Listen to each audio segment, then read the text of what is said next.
Ridiculous Crime is a production of iHeartRadio. Zaron. Oh, hey. Yeah. Zaron, What's you up, Elizabeth? get over here. Yeah. What's up? Yo. You gotta, yeah. I'm listening. You're really eager. Yeah. What? Yeah. What? Huh? Huh? Yeah. You know what's ridiculous? Oh, man. All right. What? You know people, like, they don't like cilantro? Yeah. Yeah, they say it tastes like soap. Yeah. Right? Apparently, there's another genetic quirk where people can smell ants. Really? Because they can smell the formic acid on the outside, like, the ants use. Wow. It's like, or the oleic acid. Either one they can smell. And apparently that's a chemical messenger for ants. So they can smell the ant trail. So this one person on Reddit, they were talking about how they watched their boyfriend hunt down a single ant using his trail. Wow. Right? Isn't that crazy? And then so they asked, like, well, what does it smell like? Yeah. You want to know? Yeah. Blue cheese and gasoline. Oh, dear God. Yeah. Isn't that you better wild? hope, like, then after it rains and the ants come out and they're just, like, pass out because the smell's so bad. That's crazy. Yeah, I thought that was kind of ridiculous. Isn't there a similar thing with, like, asparagus pea that some people get it and some people don't? Oh, yeah, I guess so. I don't know the answer, but yes. Yeah. I think that basically, once again, it's an expression of a gene. So we are complex creatures. Just one letter here, one letter there. Exactly. Do you want to know what else is ridiculous? Other than ant smell trail? There's not a whole lot, but suing someone over telling a true story. Oh, I thought about doing that.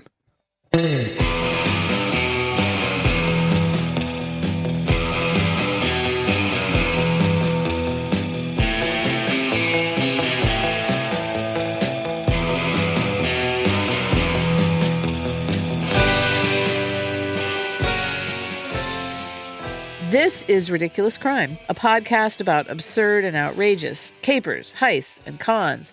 It's always 99% murder-free and 100% ridiculous. Damn right. I know.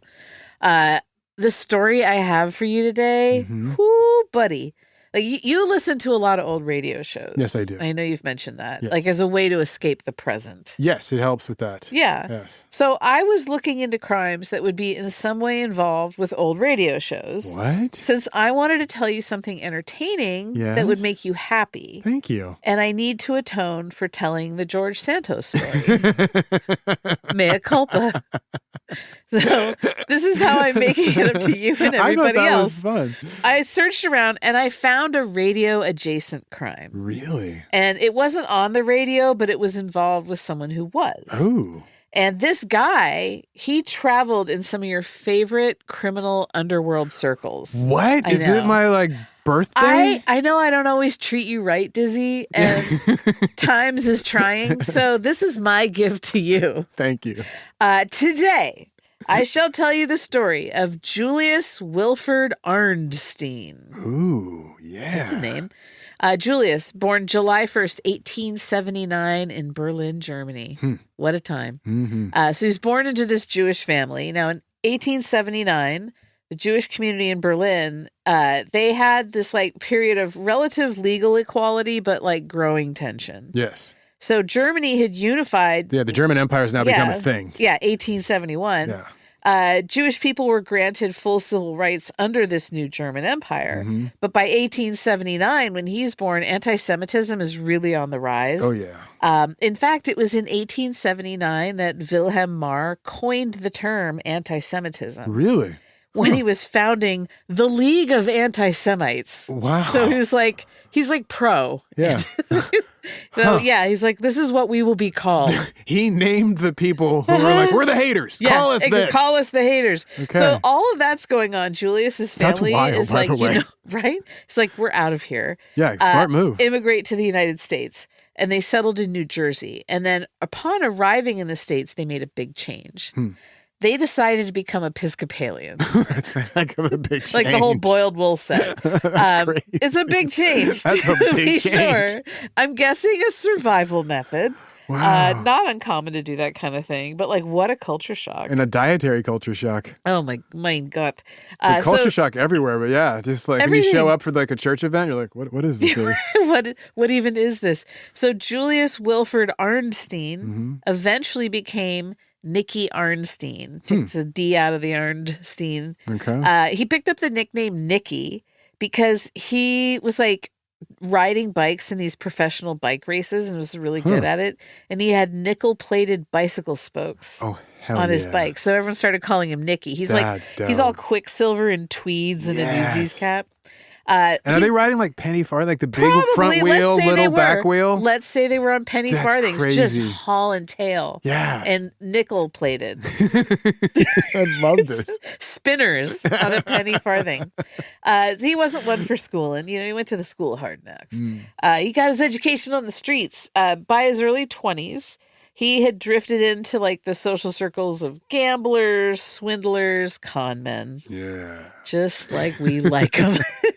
He was a super smart guy, and he was, you could say, he was brilliant. Okay. And he could be very persuasive. So you take those two qualities, and you got the fixins for a good criminal. Oh, hell yeah. Great con artist. Yeah. So as long as he can control that temper. Yeah. And he could. By the early 1900s, Nicky's in his 20s, criming it up. First, though, May 1906, he married Carrie Greenthal of New Jersey. Okay. That was not meant to be. She doesn't sound Episcopalian. No, no. He bailed out on her a few years later and just up and left.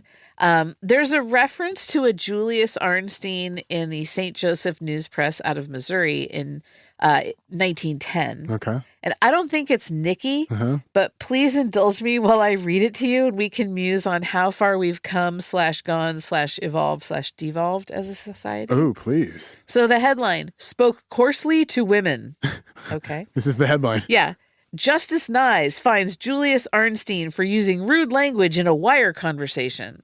It's a subhead. Here's the article. In Justice Nye's court this morning, Julius Arnstein, manager of a dyeing and cleaning establishment, pleaded guilty to a charge of peace disturbance and was fined $3 and costs $13 in all, which he paid. Arnstein disturbed the peace of Mrs. J.F. McDonald, an employee of the St. Joseph Gas Company, by using rough language to her over the telephone. The language was, quote, "You dirty old maid."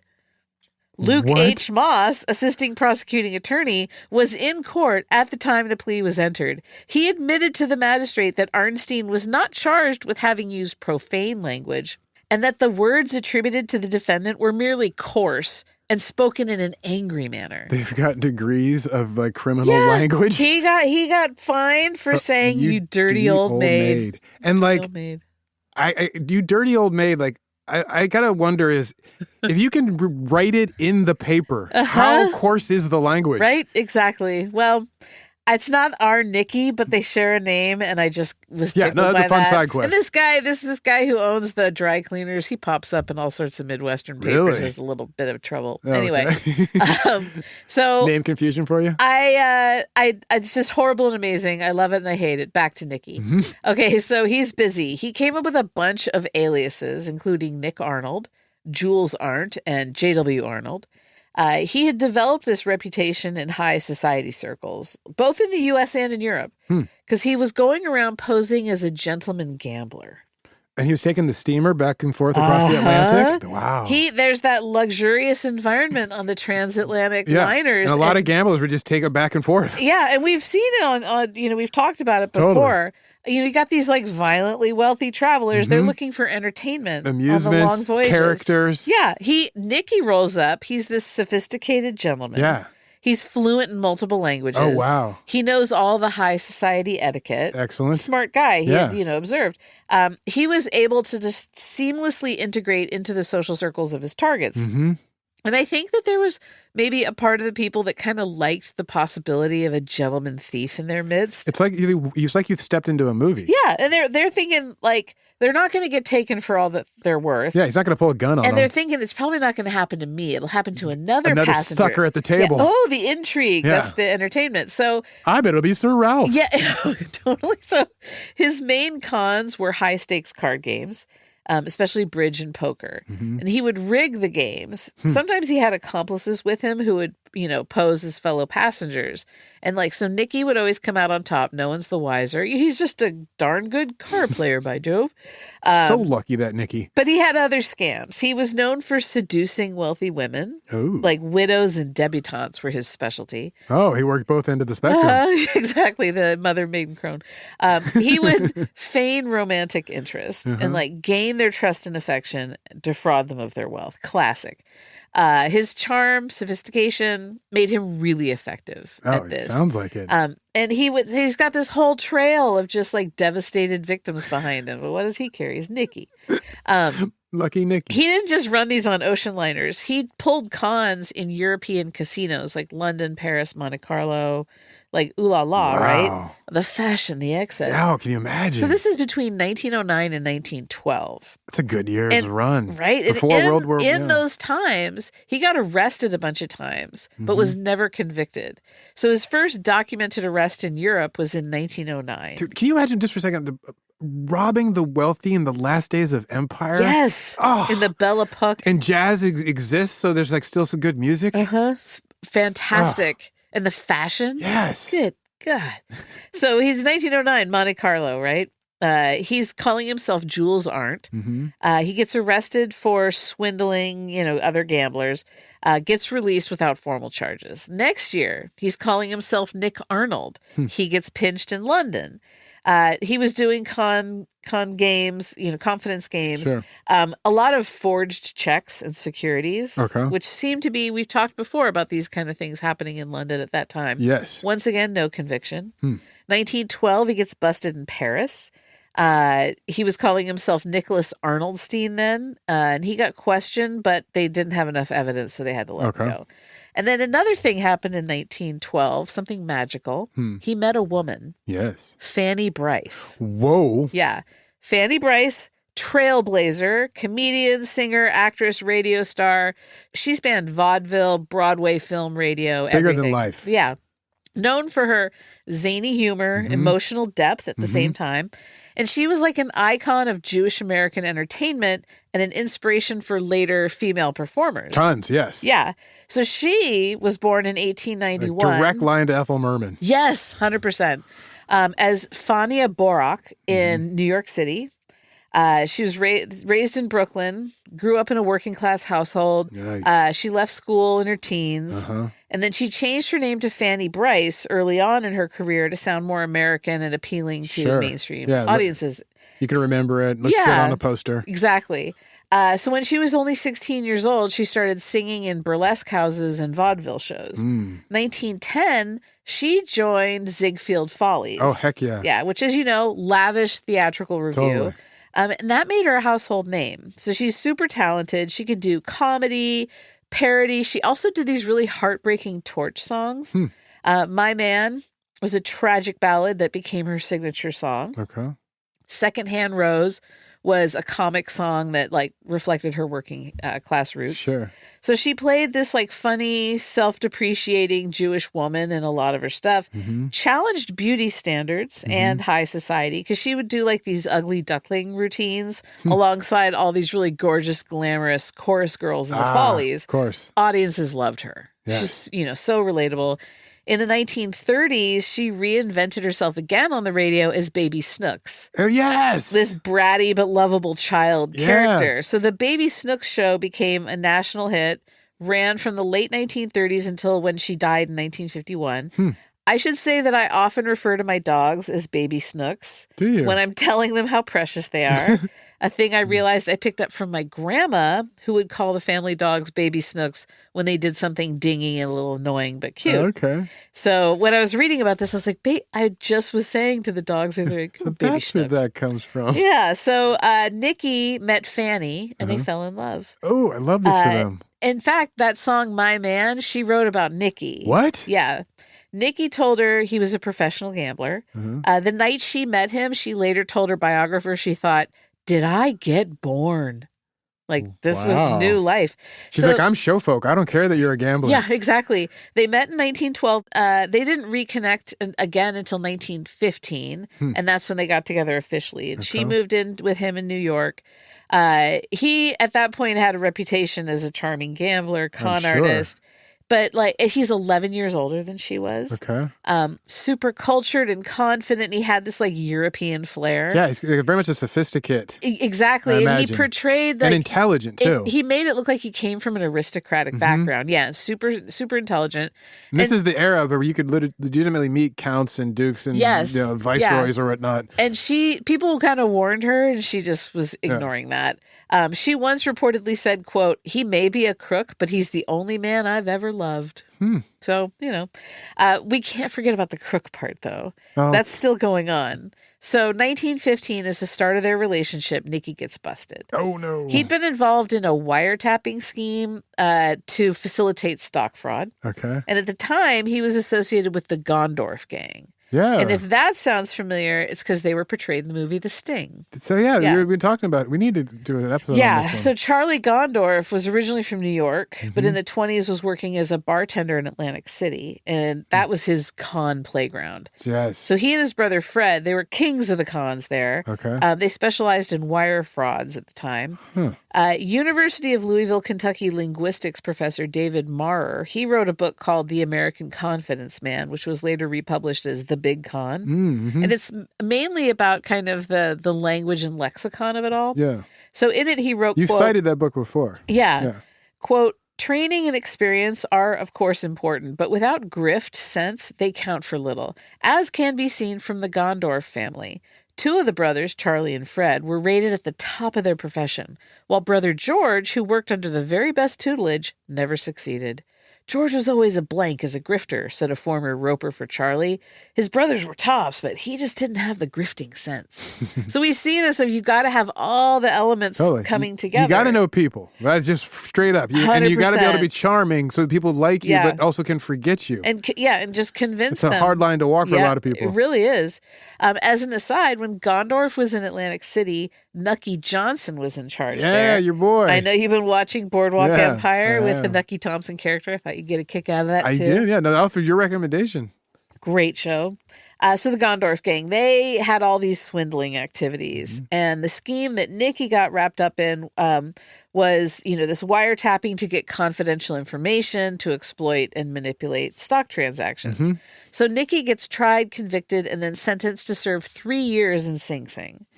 And during his incarceration, though, Fanny Brice visited him regularly. Like, she was ride or die. Loyal, yeah. Hell yeah. So ride or die that she was able to secure him a pardon a year before his release. Whoa, she leveraged her fame for him. Yeah, well, remember, folks, there are two justice systems in this country. One for the haves, one for the have-nots. This is true. So she had, and so did he. So he got justice. Exactly. Or what we kind of call it. What we call it. On that note, let's take a break, and when we return, more crime. Hell yeah.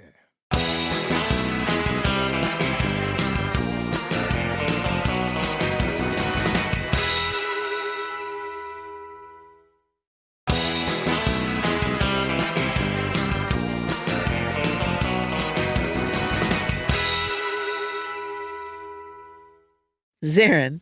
Elizabeth. Zaron. Sorry, I was holding my breath the whole time. That was good. Thank you. That was really impressive. How were the ads? I didn't hear anything. All I could hear was my heartbeat in my ears. There were a lot. Yeah. Do you remember Carrie Greenthal, Nicky Arnstein's wife? Yeah, the one he abandoned? Well, he abandoned her without divorcing her. Oh. Just left her in the lurch. That's legally rough. Yeah. So 1918. She's on the hook for all this stuff. She showed back up. And she sued Fanny Brice for alienation of affection. Ooh, you bigamist. Yeah, she wanted $100,000 in damages for causing Nicky to desert her. Yeah. So there's this really great wire story in the San Francisco Chronicle, August 4th, 1918. The headline, "Actress is sued for $100,000 balm." Okay. So it talks about the suit, but it includes this gem. In the same year, Miss Brice, which really was only her stage name, was plaintiff in a divorce suit against Frank White, owner of the Mohawk Hotel in Schenectady, New York. She explained at the time that she married White, quote, to kill time. What? Fanny Brice married her first husband to kill time. That's showbiz, baby. Yeah, I was bored. He was there. It's whatever, So anyway, wife number one divorces Nicky. Nicky's elated because now he can legally marry Fanny Brice. Okay. 1919, they had a kid, Francis, and something else happened in 1919. What happened? Nicky came up with a plan. What was his plan? Well, he figured out that he could stage a series of robberies targeting Wall Street messengers. Oh. Because the messengers were carrying something very valuable. What was it? Liberty bonds. Oh. Yeah. So these are war bonds sold to support our efforts in World War I, WW1, the Great War. Uh-huh. So buying the bonds was seen as an act of patriotism. And it was also the first time a lot of Americans understood or had involvement in, financial securities. Oh, interesting. So the Liberty Bond campaign was not an easy one. The initial one was capped at $5 billion aggregate, issued at 30 years at 3.5% interest. And that was redeemable by the government after 15 years. So it's like large scale, right? Mm-hmm. It pulled in $2 billion with 5.5 million people purchasing bonds, mostly like large scale trades, major investors. Okay. So it's a lot of money, but the problem was that the notes were trading consistently below par. So the feds and the stock exchange, they started accusing these traders who went below par of being German sympathizers. They're just not patriots. Why do you support the Kaiser? Right. Some said the bonds weren't selling like they should because the rich thought it would make them look like they were tax dodging. Really? I mean, I get it. Yeah, but so do they really care what people think about saying. them? Like, has that ever mattered? Yeah. That's, These are real robber baron era. Oh, God, yeah. So the government decided, okay, we'll go after individual citizen investors instead of the large volume. Oh, so smart. They went hard on selling the bonds to the public, and they needed to raise money for the war, but also they needed to keep inflation down. Mm-hmm, and this is how you do it. So they tapped into arts and entertainment to get the message out. There were posters and rallies, and some of the celebrities who participated in Liberty Bond rallies, Al Jolson, Ethel Barrymore, Fatty Arbuckle, Mary Pickford, Douglas Fairbanks. These are the biggest stars Charlie of the era. Chaplin. Yeah. Oh, yeah, these are the big names. I don't know if Fanny Bryce promoted them for World War I, but she did for World War II, which you'll find out is kind of funny. So World War II is kind of funny? No, I get it. I know what you meant. Well, why not? So Nicky, he figured he could intercept these couriers and make off with the bonds totaling like $5 million. So he wants to go like full Hans Gruber, but on the delivery guys. Yes, exactly. Bearer bonds. Zaron, that's like $93 million today. That's exactly. $5 million. That's a good amount. Nicky planned this thing to the nth degree. Like, he saw that the messengers were often unaccompanied, easy targets for the boys, candy from a baby. He saw that a lot of the messengers could be pulled into the fold and become part of this. Oh. But he'd other working class guys are just we'll be like, we'll cut you in on this. But you got to be able to move the bonds. You can't just like turn around and resell them because there's far too many. Yeah, they're not worth anything if you can't move them. Yeah, so you need a fence, someone to launder them, and that would take a network far larger and deeper into the underworld than Nicky had. But he had a plan for that too. Zaron, close your eyes. Yeah. My eyes are closed. I want you to picture it. It's a late summer day in 1919. You are sitting in your office at 45 West 57th Street in Midtown Manhattan. You're meeting some chums later for some cards and a bite to eat, but for now, you're tending to some paperwork and taking a couple of meetings. You've got a guy coming in soon, right about now actually, who says he has a business proposition for you. He comes with recommendations, people vouch for him, so you'll at least hear him out. You have a major project in the works, but you figure if the offer looks good, you can move forward on another one too. There's a knock at the door. In walks a man in a sharp suit carrying an impeccable Borsalino hat. He's smooth, debonair. He introduces himself. I'm Nicky Arnstein, he tells you. You stand and shake his hand, offers him some coffee. He politely declines and takes a seat across from your desk. You pour yourself some coffee in a delicate china cup, splash a little cream, then take a seat at your desk and stir the brew gently with a demi-tasse spoon. Tell me what I can do for you, Mr. Arnstein, you say. He tells you all about his plan with the Liberty bonds, every minute detail, all potential pitfalls and their avoidances. He runs down his crew and their strengths. Aren't you married to Fanny Bryce, you ask him? He tells you he is. She's a lovely gal, you tell him. Oh, you don't know the half of it. He smiles, and you're really taken with his sincerity. It's obvious he really does love her. Many men would be intimidated to be with a woman that successful. They'd be weak, or maybe try to exploit her. You've met Fanny Bryce in passing. She's not one to be exploited. So Nicky's true devotion to his bride is admirable. It increases your estimation of him. So what do you propose, you ask Nicky? He tells you he'd like for you to arrange to launder the bonds. He says he knows you have the fences necessary. He just needs you to make the connection for him. You'd get a cut and wouldn't have to do anything with the operation. Be totally separated from it, never to be associated with it. You and he haggle a little on the percentages, but you see that this is easy money for you to make. You refer him to one of your guys, take a cut, go back to focusing on your big project. You agree to the terms and tell Nicky that your guys will be in touch. That'll get everything rolling. He stands, as do you, and you shake hands. He looks down at your desk at the copy of the Chicago Tribune open to the front of the sports section with a big headline about the White Sox and their victory yesterday. Thank you again, Mr. Rothstein, he tells you. Then he turns and walks out the door. Yes. So Nicky Arnstein had visited none other than Arnold the Brain Rothstein in search of a connection to money launderers for the Liberty Bonds. Zaron, I have now made you another of your criminal heroes. You're too good to me. I am. I wish you had more criminal heroes and I can return the favor. So that fall of 1919, a series of stick-ups on Wall Street wiped out $5 million in Liberty Bonds. And these weren't real stick-ups, though. They're rigged. Yeah. Because most of the time they actually were able to get the messengers in on it. The messengers had been stealing these things here and there since they were initially issued. This was just on a huge scale, and the messengers had cover. They could say, I've been robbed.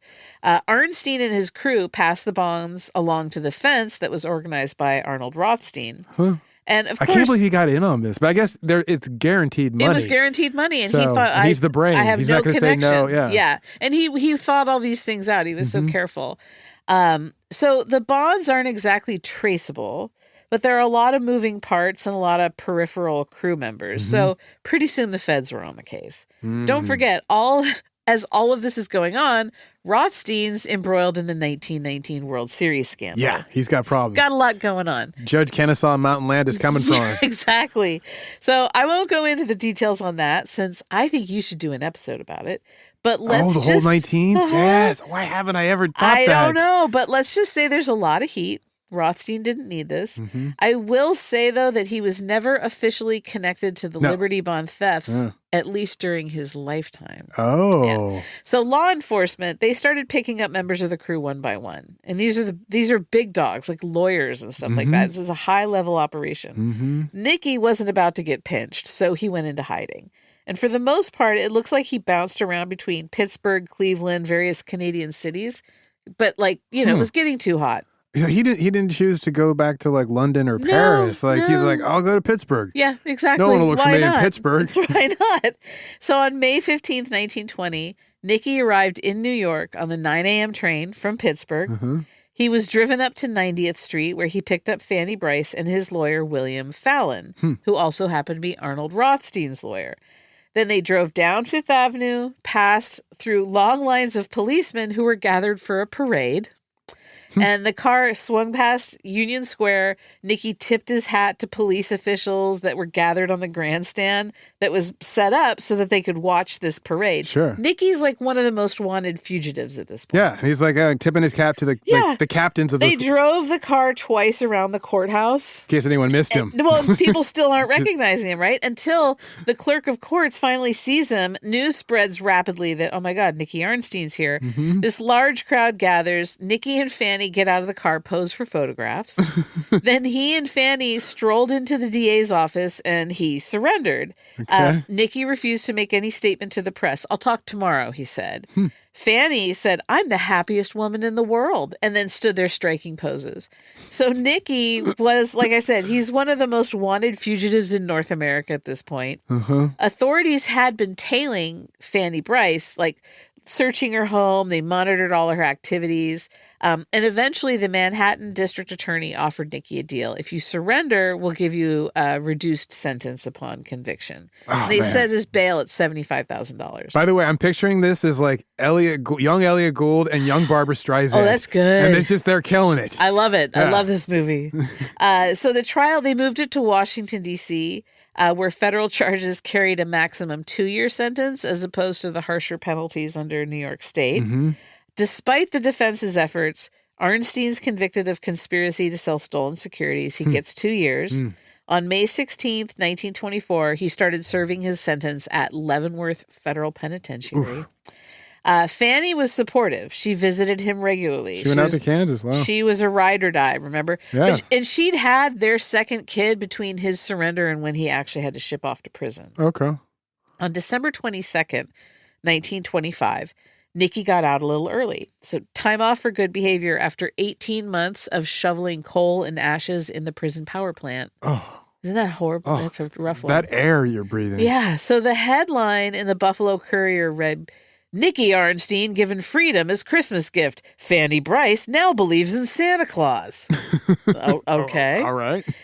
So he was supposed to get charged with defrauding a guy in New Jersey out of $80,000 in a horse race scheme, like the moment he set foot outside the prison. Oh. But those charges were dropped. Good. And that caused all this uproar in the press. Let's stop here to celebrate his release. I'm rooting for these crazy kids. I know. Maybe listen to some ads. Okay. I don't know. Just see what happens. Just keep it loose. Back in a flash.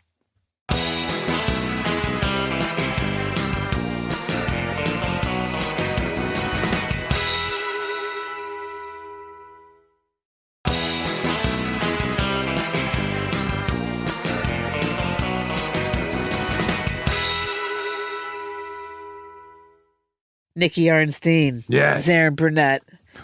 Arnold Rothstein. So Nicky, fresh out of Leavenworth, married to superstar Fanny Bryce, 2 kids. Oh, yeah. Life is just swimming along for the couple, but not for long. Oh, no. So they were together for another 2 years after he got out, but then Fanny filed for divorce in 1927. No. Well, she'd caught him with another woman at a hotel in Chicago. According to the Brooklyn Times Union newspaper, quote, it was Fanny Bryce's remodeled nose which awed her husband, Nicky Arnstein, and induced him to turn to other women, she alleged in filing for divorce. What? The illustrious actress does not regret the employment of plastic surgery, however, and she said today because it, quote, improved my looks so much. Then the article goes on. I know you're stunned. I am. Stunned. I'm trying. I'm like, new nose, lose husband. Yeah, the article goes on, quote, I still love him, Miss Bryce explained, but my new nose caused him to develop an inferiority complex. Yes. He used to be able to joke about my features. When my face was altered, he said I wasn't his Fanny. It was a case of plastic surgery coming between us. So she's saying that when she got her nose done. Yeah. He lost interest because sought other women. She became too hot and wasn't his Fanny. Yeah. Funny face Fanny. Yeah, he can I make wanted fun funny of. face Fanny. Wow. Yeah. Dude, World War I, the plastic surgery that comes out of fixing those guys getting blown to bits. I didn't realize like how quickly, it became an issue. I always think of it as like more of like something that happens in the 30s, but of course in the 20s, when pop culture blows up, that's when it would explode. And then, so that's wild, right? Yeah, that's crazy. Then I have a wild blaming your divorce on your plastic surgery nose. That you what she thinks is an improvement. Yeah, she likes it. Mm-hmm. And it drives him away.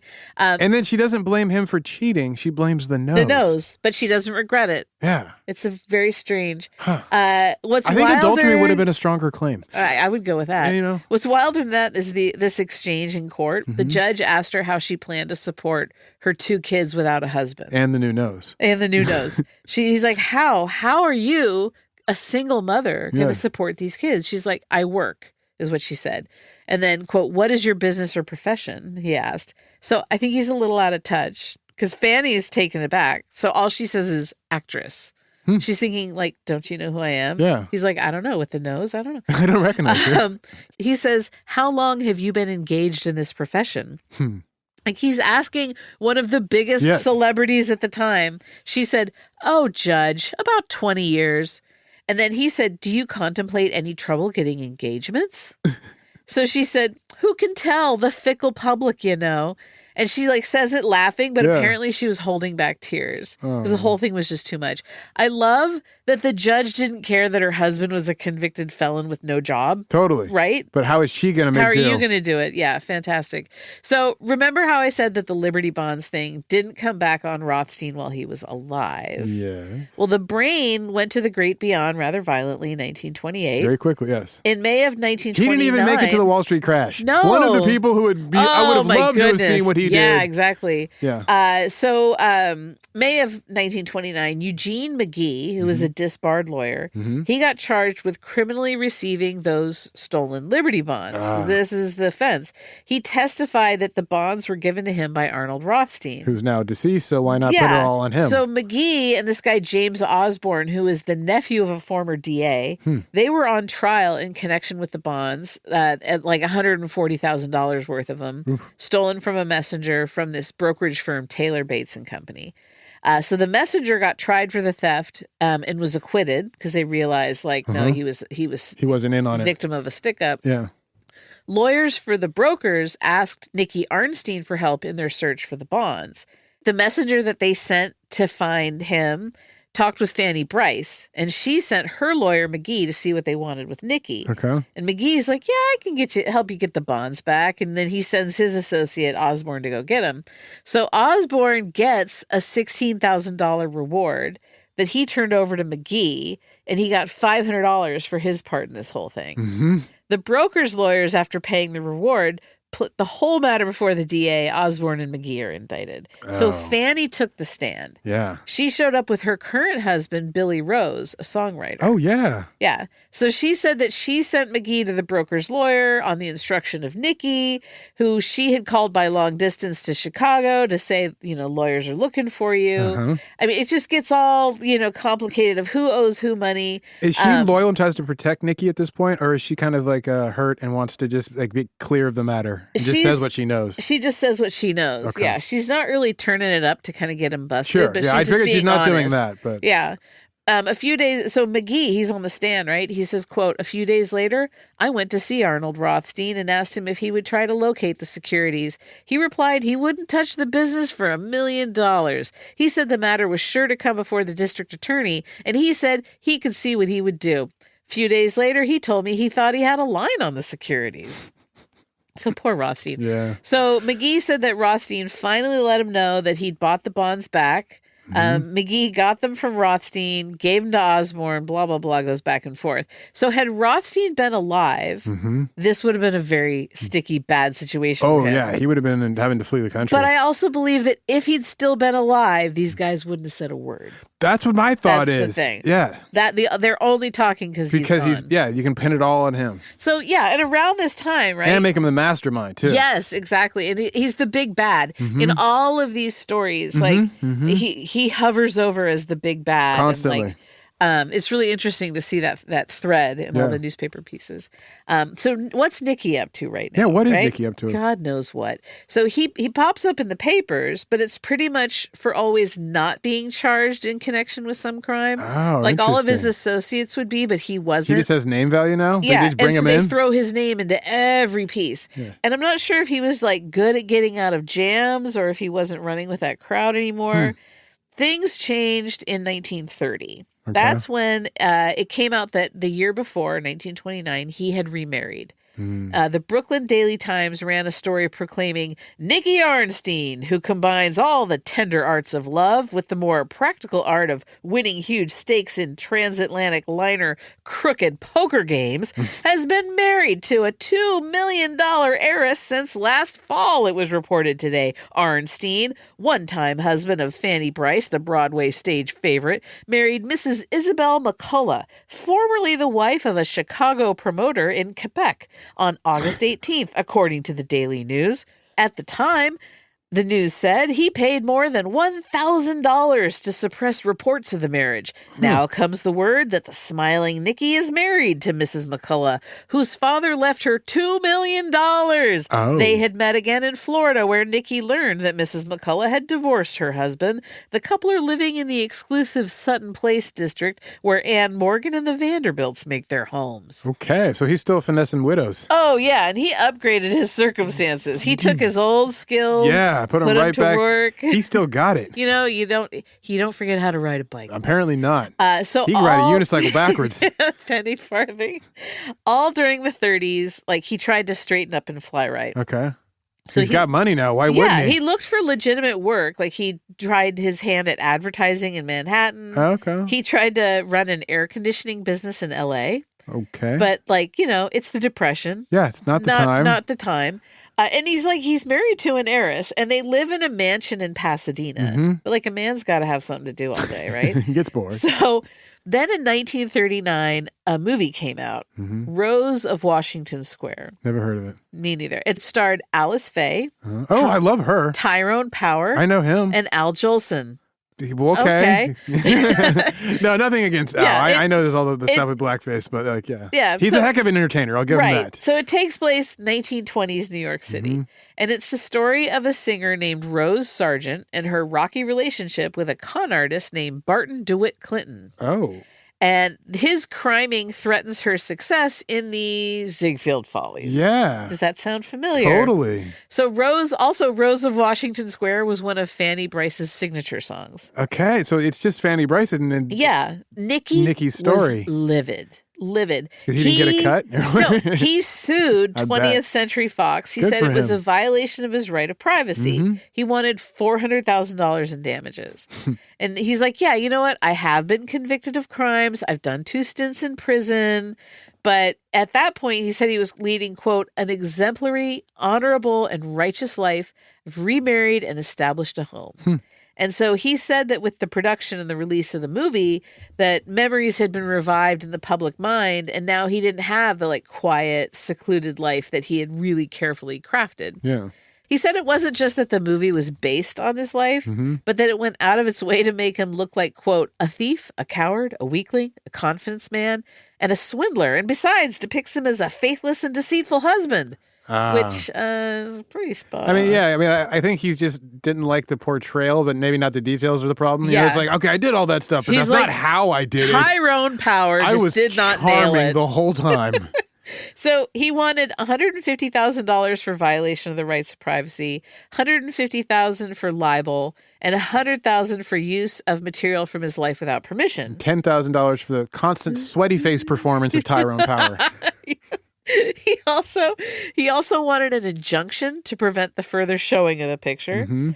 He wanted an accounting to figure out how much he was entitled to recover profits from it. He's smart. He knows Hollywood accounting. You got to break open them books. That, right? This huge suit. He settled out of court for $25,000. Wow. He's like, quite the drop. Yeah.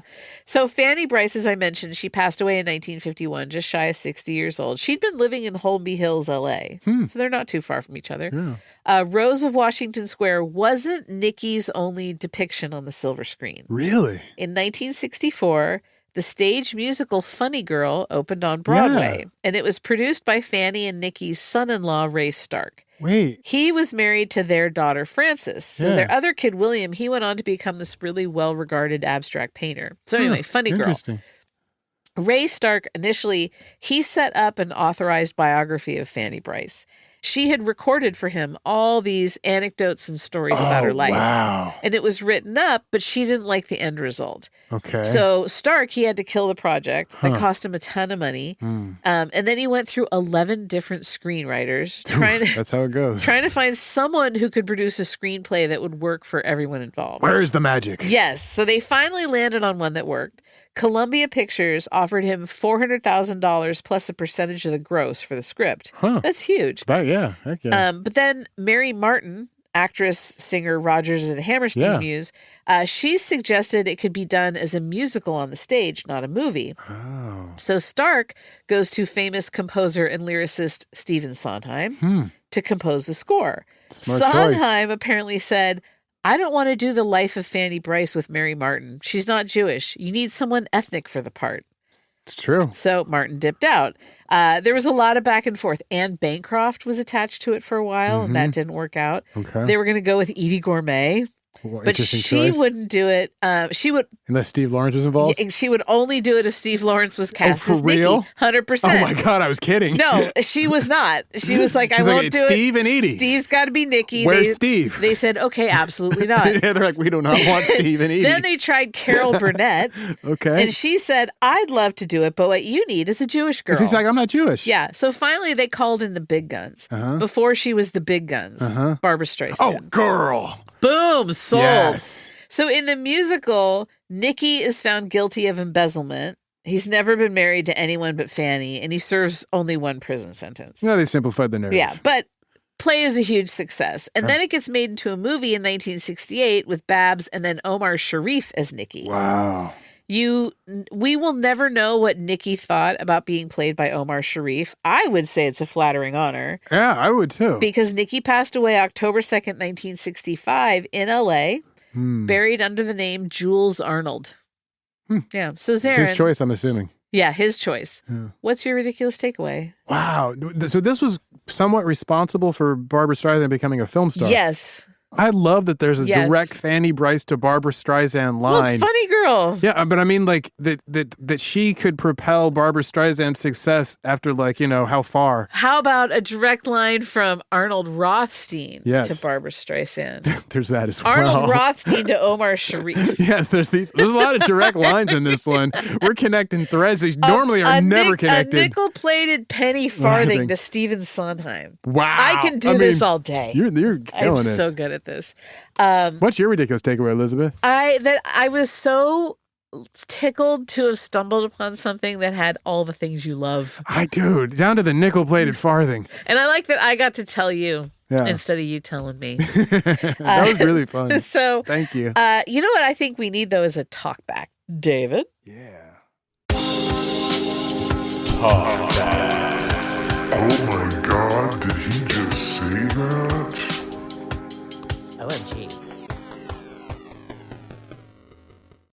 Dark Becca here. Happy to report that I had a week of light Becca when I was beach camping in Malibu. I still like being on the dark side, though, because I think our dark selves are just angry about all the bad stuff that's happening around us right now. And I think we should be angry. So long live Dark Becca and Dark Elizabeth. Zaron, producer Dave, interns, there's always room for you. And speaking of interns, how do I get mine to stop anxiety peeing in the corner? Girl, if you find out, tell us. Yeah, right? Intern anxiety pee is like an OSHA violation. There are all sorts of problems. HR's on their side, and though. There's only so much Nature's Miracle you can buy before you wind up on a watch list. That's it for today. You can find us online at ridiculouscrime.com. We're also Ridiculous Crime on Blue Sky, on Instagram. Check us out on YouTube at Ridiculous Crime Pod. And then email us, ridiculouscrime@gmail.com. Most importantly, leave us a talkback on the iHeart app. Reach out.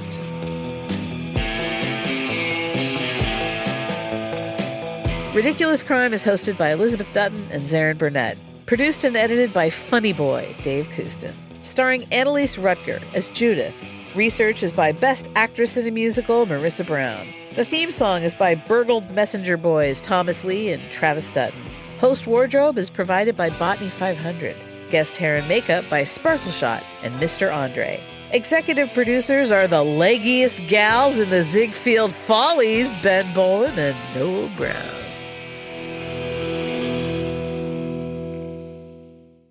Ridiculous crime. Say it one more time. Ridiculous crime. Ridiculous Crime is a production of iHeartRadio. For more podcasts from iHeartRadio, visit the iHeartRadio app, Apple Podcasts, or wherever you listen to your favorite shows.